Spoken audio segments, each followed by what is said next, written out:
أعوذ بالله من الشيطان الرجيم. بسم الله الرحمن الرحيم.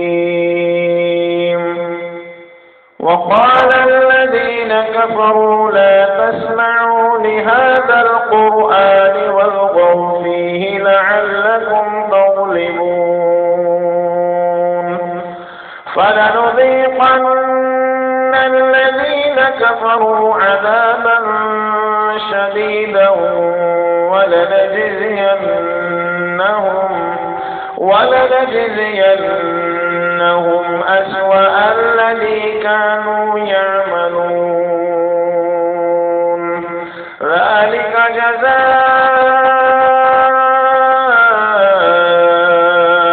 أعداء الله النار لهم فيها دار الخلد جزاء بما كانوا بآياتنا يجحدون.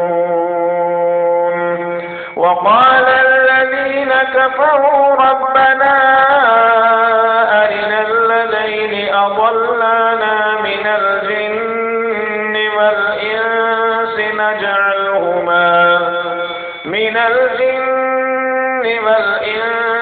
نجعلهما تحت أقدامنا ليكونا من الأسفلين.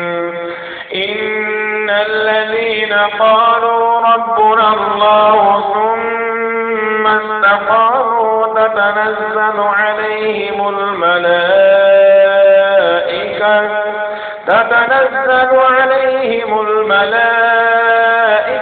ألا تخافوا ولا تحزنوا وأبشروا بالجنة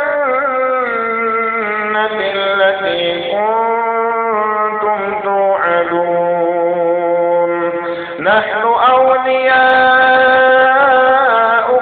في الحياة الدنيا وفي الآخرة ولكم فيها ما تشتهي أنفسكم ولكم فيها ما تدعون نزلا من غفور رحيم.